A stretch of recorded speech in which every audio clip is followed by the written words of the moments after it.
Hello there, everyone. Hello. And today, well, I only have 50 minutes left of footage on my phone because I gotta delete some videos, but we are going to be reading the United States Constitution. We're not going to read the Declaration of Independence. We're not going to read the Bill of Rights. We're going to read the actual Constitution before it was drafted in 1791. The Bill of Rights was drafted in 1791, I'm sorry. But the Constitution was drafted in 1787, and then I believe it was enacted in 1789 when the first president was in power.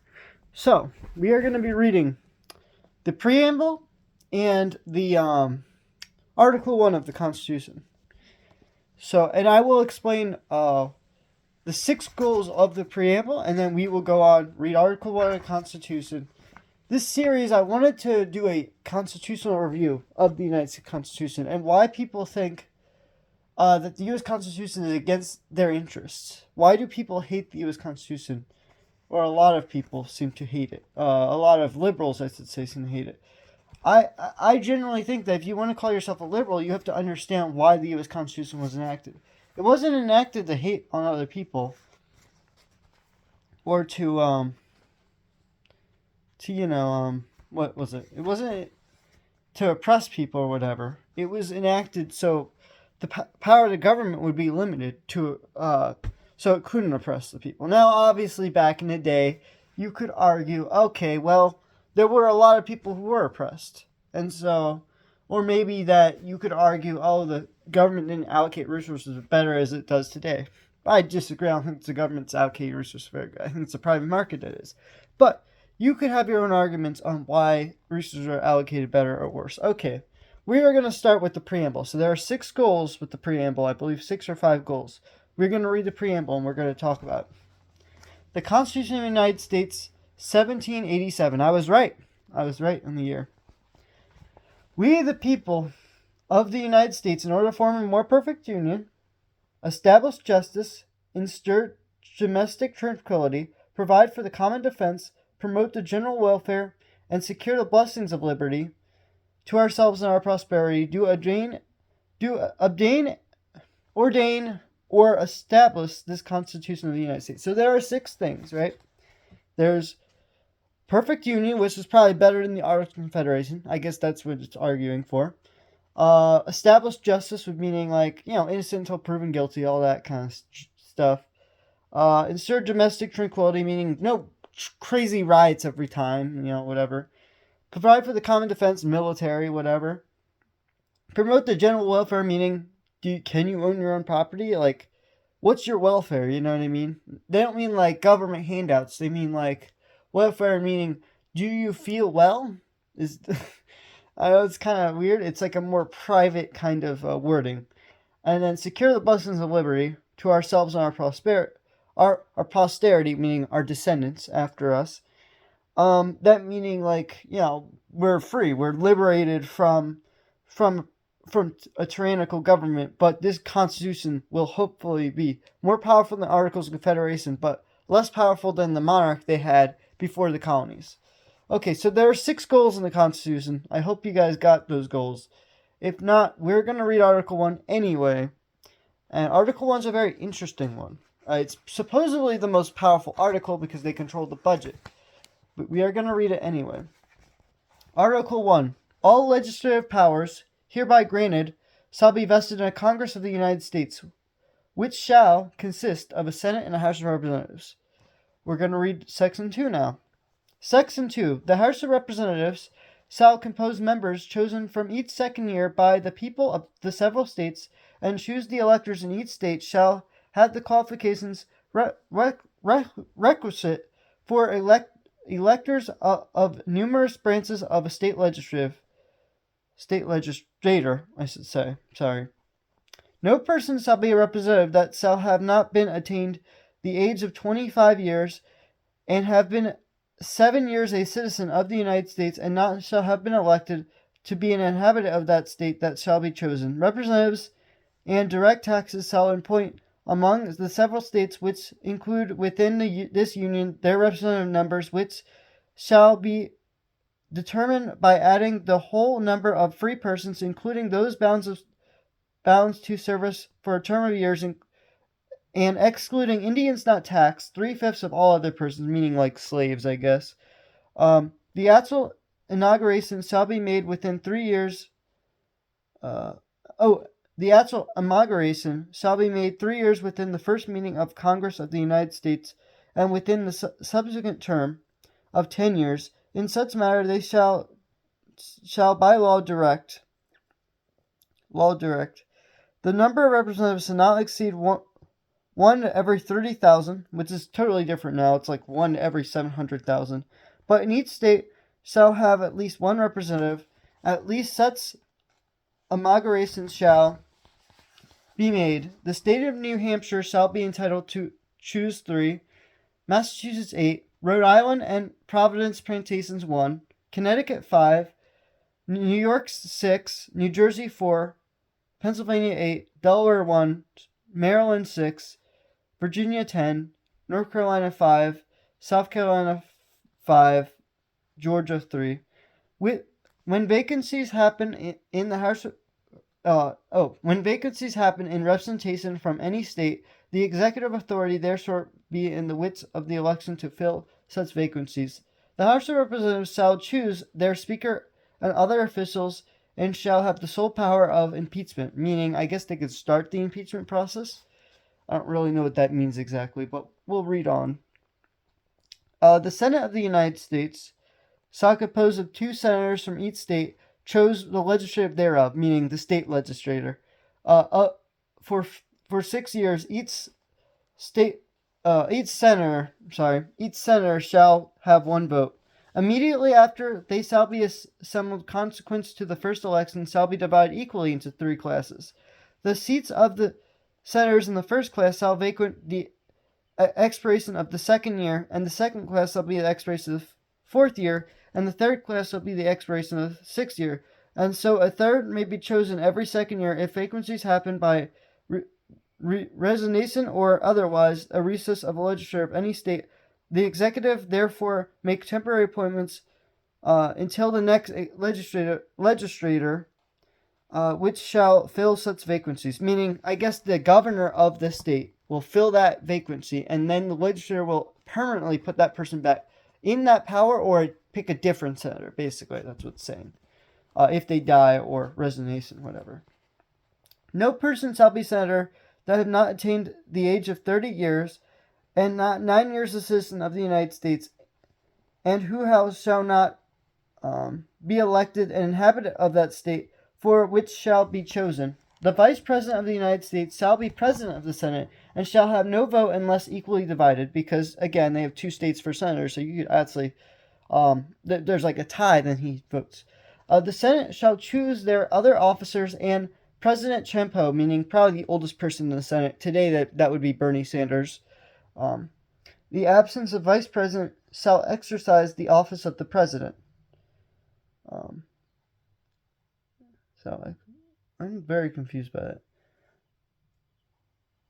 that. The Senate shall have the sole power to try all impeachments, meaning I guess after the representatives gets the impeachment process, then the Senate will have like a little hearing, I guess. I don't know exactly how it works. When sitting for that purpose, they shall be on oath or affirmation. When the President of the United States is tried, the Chief Justice shall preside. No person shall be convicted without confidence of 2/3 of the members present. Judgment in all cases of impeachment shall exclude further from removal of office, and disqualification to hold and enjoy any office of honor, trust, or profit under the United States. But the party convicted shall never, nonetheless, be liable to subject of indictment, trial, punishment according to law. So if they can impeach them, remove them from office, and never let them go again, but they cannot punish them they can't punish them criminally, so they can't put them to jail. That would be the judicial branch. That would be a sole power for that. Okay.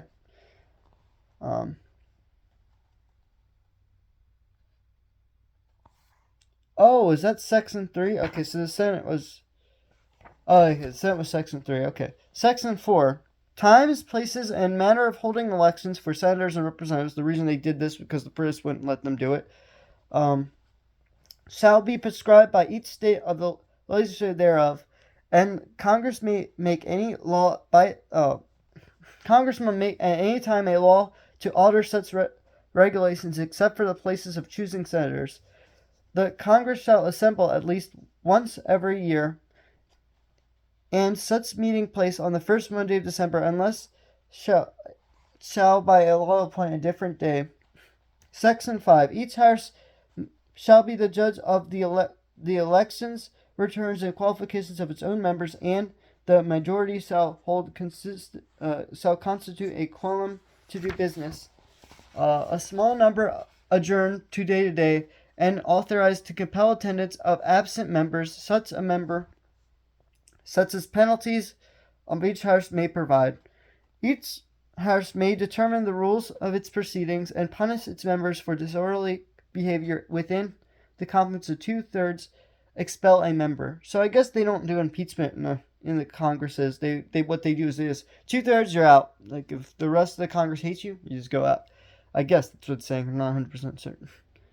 Each house shall keep a journal of its proceedings from time to time, the same excluding the parts that may, in their judgment, require secrecy, and the yeas or nays of the members of either house on question shall desire 1/5 to choose the present may be entered on the journal. Neither house during the session of Congress shall, without the consent of the other, adjourn more than 3 days, or any other place in which the two houses shall be seating. I don't know exactly what that means. I guess they have to work if it's over 3 days or whatever. I don't really know. It doesn't look like they can interact with each other directly. Section 6. Senators and representatives shall receive compensation for their services ascribed by law, paid out of the Treasury of the United States. They shall, in all cases except for treason, felony, and breach of peace, be privileged from arrest during their attendance at the session of their respective houses, and are going to and returning from the same. Any speech or debate in the House shall not be questioned in any other place. No senator shall, in time for which he is elected, be appointed by any civil office under the authority of the United States, which shall be created, or the emoluments whereof shall have increased during this such time. No person holding any office under the United States shall be a member of either house during the continuation in office. So if you're a senator, you can't be a representative. If you're a representative, you can't be a senator. You have to be one or the other. You can't be both. And you can't do some other, I guess, unless it's not in Congress. Like if you can't be the Navy general, basically. Also, I guess that's what's also arguing.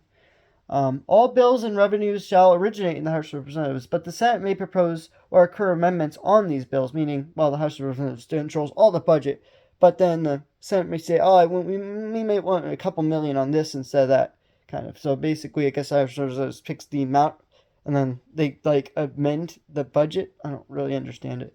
Every bill shall be passed, and the House of Representatives and Senate shall therefore become law, be presented to the United States. If he approves, he shall sign it, but he shall return it with his objections to the House, which shall be originated, shall enter the obligations large on our journal, and proceed to reconsider it. After such reconsideration, 2/3 of the House shall agree to pass the bill. It shall altogether objections to the other House.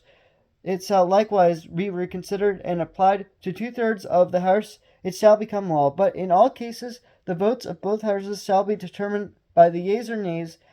The names of persons voting for and against the bill shall be entered in journal for each house respectively. If the bill shall not be returned by the President within 10 days, Sundays excluded, after it shall be presented to him, the same shall be a law. Like matter, if he does sign it, unless Congress by their adjournment prevent its return, which case it shall not become a law. So I guess that's like, okay, if he signs it, it becomes law. If he says resignations, you have to have, I guess, a argument for why you don't want to sign it.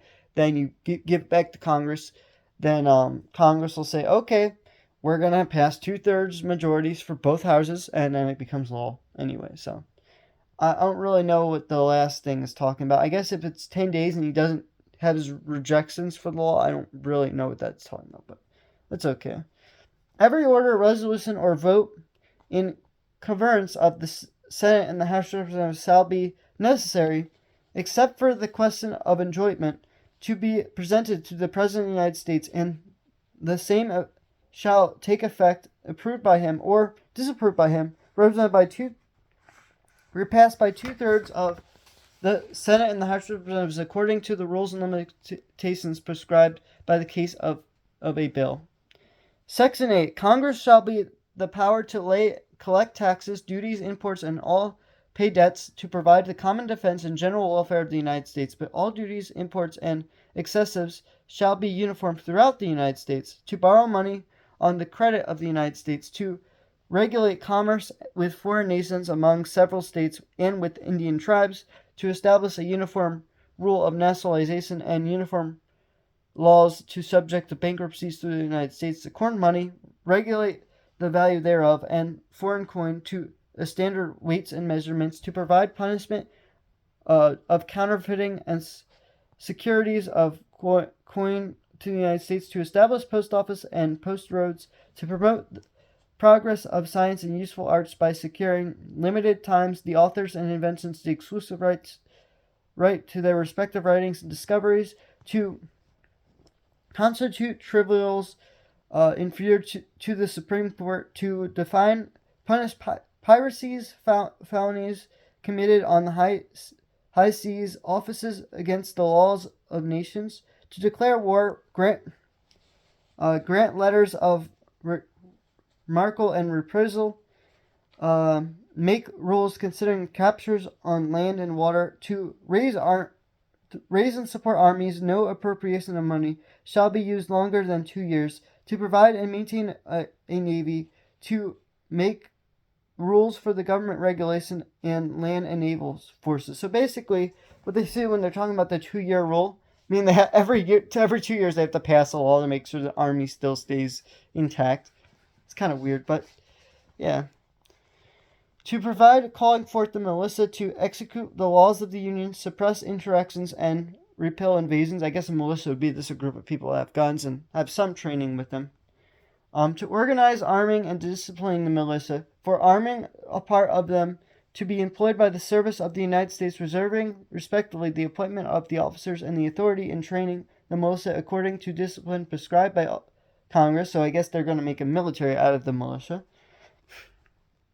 The exercise exclusive legislation in all cases whereof such district, not excluding 10 miles square, may be succession by either state's appointment of Congress, shall have the seat of government of the United States, and to exceed the authority over places purchased by the consent of the legislature of the state within the state, shall be the erection of forts, magazines, arsenals, dockyards, and other neglect buildings, and to make laws that shall necessarily propel carrying the execution of foregoing powers, and all their powers vested in the Constitution, in the government of the United States and other department of office thereof. So basically, what this last part is saying, well, that basically the district is controlled by Congress directly. That's what Section 8 is saying.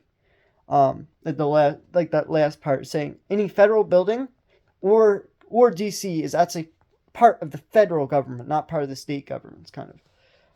Section 9. Migration or importations of such person in any states now existing shall be properly met, shall not be prohibited by a Congress prior to the year 1808, but a tax or duty may be imposed in such importation, not excluding $10 for each person. Not exceeding, so basically they can't go up that, I guess. The privilege and writs of corpus shall not be suspended unless the cases of rebellion or invasion, the public safety may require it. Meaning they could probably suspend the First Amendment. You could argue that. No bill or adjournment ex post facto law shall be passed. No capitalization, or other direct tax shall be laid unless proportional to consensus or amalgamation thereof be directly taken. No tax or duty shall be laid on the articles exported from any state. No preference shall be given to any regulation of commerce or revenue of ports of one state over those of another. No vessels shall be bound to or from one state shall be allowed to enter, clear, or pay duties to in another. No money shall be drawn from the treasurer but the consequence of appointments made by law, and a regular statement of account of the receipts and expenditures in all public money shall be published from time to time. No title of nobility shall be granted by the United States. No person holding any office or of profit or trust under them shall have, without the consent of Congress, accept any present amalgamate office or title of any kind whatsoever from any king, prince, or foreign state. Section 10. No state shall enter in any treaty, alliance, confederation, grant letters of marque or reprisal, coin money, emit bills of credit, make things but gold or silver, coin, tender of payment of debts, to pass any bill of adjournment, ex pesto law, or law impairing the obligations of contracts, grant any title of nobility. No state without the consent of Congress lay any imports or duties on the imports or exports, except with absolutely necessary, excluding its inspection laws. Net process of all duties and imports laid by any state on the imports or exports shall be used the Treasury of the United States, and such laws shall be subject to revisal and control of Congress. No state without the consent of Congress lay any duty of tonnage, keep troops or ships of war in times of peace, enter in any agreement and compact with another state or foreign power, or engage in a time of war unless invaded or immediate danger of, will not admit of delay. So that's a bit that's like that part's a little vague, but basically, what it's saying with what was it, section it was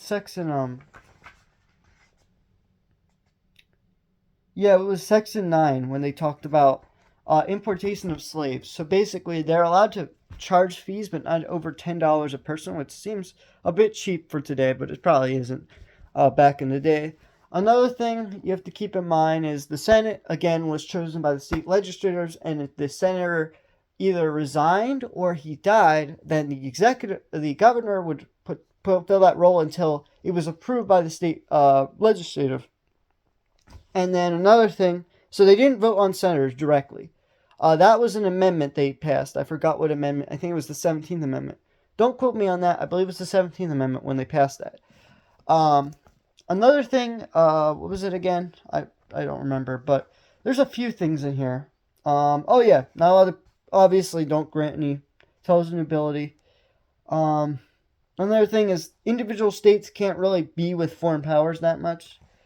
And they're not allowed to admit, here's another thing. They have to write down everything that's expenditure of the United States on a piece of paper. Or at least some like law thing. I don't really know, but they have to write it down so everyone knows what they spent the money on. And again, they also can't ban the importation of slaves until 1808, which they actually did, I think. They technically did, but they didn't enforce it very well. So it says they have 20 years of not enforcing it, but they wanted to enforce it, so I think right after they passed a ban on slavery, but it wasn't an amendment in the Constitution, it was a law. But yeah. So that was Article 1, was basically Congress. And Congress today is very different from Congress of 120 years ago. Congress today is a lot bigger. Again, it's a lot less representative of today. I feel like, in a lot of ways, I disagree with the 17th Amendment because I do think the states should have their sovereignty in the 17th Amendment. But in a lot of ways, I understand the argument. Oh, it seems very corrupt that you could just corrupt a few government officials and then they could pass a senator. But I can kind of see you could probably corrupt the whole state to vote for a senator. So in that regard, I mean, the 17th Amendment has changed the Senate forever. It's fundamentally broken. It doesn't represent the states at all anymore. It represents the people directly. That's what the House of Representatives is supposed to do, not the Senate. The Senate's supposed to represent the quote unquote hierarchy, the elites, and it doesn't do that anymore. And the thing is, the idea was if you controlled a hierarchy of people, you would just give them an institution to run things, the autocracy, because the United States, you gotta remember, is a mix between autocracy and democracy. They didn't want the government to be so powerful they were going to destroy liberty, but they also wanted some autocracy so they would still have I don't know, some noble things, we say honorable whenever we talk to the president or whatever. By the way, Article 2 is the president. I might read Article 2 next time, but I just don't have time to be reading all that. But it is very interesting nonetheless. And Article 2 is a lot more vague than Article 1. Article 1 talks really a lot about the powers. The states just don't have any foreign power anymore at all. It basically makes them very federalized, and in some ways it makes it into a one nation, because before that, you gotta remember, the states had very little interaction with each other. And that is very interesting. They had very little interaction. The Articles of Confederation and the Declaration of Independence, when they were at war, they made their own militias. They were just there, and they had most of the people that wrote the Constitution they had military experience all over the country. I mean, you look at George Washington, he was all over the place. He was from Virginia, but he was mostly fighting in the North. So, I mean, you have to think about it like that. A lot of these guys were fighting in the what you call, what are they called? They were called, I forgot what they were called. It's okay. They were called, Continental Congress, or Continental Army. That's right, they were called the Continental Army, I believe. And so the Continentals were very different from the state militias. They were more trained. They had the European style training in the military, which we sort of use today. A lot of our tactics come from Europe, militarily anyway. There's one military tactic that is very American. It's not really found anywhere else in Europe, and was actually made by a guy named John Paul Jones. I would love to make a video on him one day. Very, very interesting man. He created the institutions of the Navy. He really did, and he's actually buried in my home state, in the Naval Academy. So I would love to go there one day, and talk about him. I'm not gonna film a video in the Naval Academy. I don't think they would ever give me permission to do that. But we're going to talk about the U.S. Constitution because I find it so interesting that, and originally you had to have a stake in society. So they don't talk about this in Article 1, but in order to vote for a representative, you need to own property, because back in the day, you didn't get taxed on income. You got taxed, you either got taxed on property, or you just had to own property. You had to have a stake in society. Today, we don't really have that ideology. As long as you live in the state, you have a stake in society because you live in this society, you know what I mean? And for the most part, as long as you work like I do, you actually pay taxes to the people you vote for. Even though you might disagree with the person who won the election, and that's a terrible thing. Every time I vote, every single time they win. Every single time, the person who everyone else votes for the other person, and my guy always loses, and I end up they end up voting for more taxes. So it's stupid because I don't feel like I have the best consent in the United States. But you know what? If that's the only way I'm gonna be able to change my circumstance, if I move somewhere else, I've admitted defeat, right? And so that's the thing. You have to know the law of the land. You can't just say, "Oh, I can't pay. I don't want to pay taxes." Well, read the Constitution. It says as long as they win the election, as long as that representative or senator wins the election, federally or statewide, because there's there's two senates. There's the federal senate, and then there's the state senate. And territories have their own senates too. So keep that in mind. The only ones that don't are what is it called? American Samoa and Washington D.C. They don't have their own senates or representatives. They're those territories, Washington D.C. and American Samoa, are called dependent territories, meaning literally the federal government controls them pretty much directly. Everybody else, including Puerto Rico, has their own Senate and House of Representatives that vote directly for Puerto Rican law. But again, the federal government can directly kind of control Puerto Rico's imports and exports and things like that. So Puerto Rico is actually more dependent than the average state in the United States. And they don't pay any federal income tax, which is nice. I do enjoy that for Puerto Ricans. But other than that, I mean, we don't always talk about the U.S. Constitution. And they don't even talk about the territories that much. I mean, Congress, I don't even think they talk that much about the territories in this article. And I would love to learn more about the territories in the Constitution, but I think I think those are mostly Supreme Court rulings. I don't even think it's in the actual document. It might be, but I just don't know. I think they talk about admitting new states into the Union, but I don't think they talk about how they organize the territories before they become states. I'm pretty sure Dakota was one territory and then it split up into two. I'm almost 100% certain on that because Dakota was not a very populated territory. At least I don't think so. But what else? I mean, again, Article 1 and the Preamble. Preamble tells you the 6 goals of the United States. It's very obvious what the 6 goals are. And again, it's not just to give people welfare benefits, to make people feel as good as, some people in society, when the Constitution was drafted, did not feel the best. They were under servitude that they didn't ask for. So in a lot of ways, you could argue, like, hey, this is probably bad, Oh, look at my books, by the way. I organized them in color. I got black, red, and blue on the side. And I also have a bunch of grays and over the top. But yeah, I mean, I just think I live under this, and it is probably the best Constitution I have read, personally. I've read the French Constitution. I think the French Constitution, the president has some power in the French Constitution, but it's not as powerful as the United States Constitution with the president. Again, there is a separation of powers in the president for both France and the United States, although I think France has a more centralized government. They're not federal, they're centralized, they're unitary.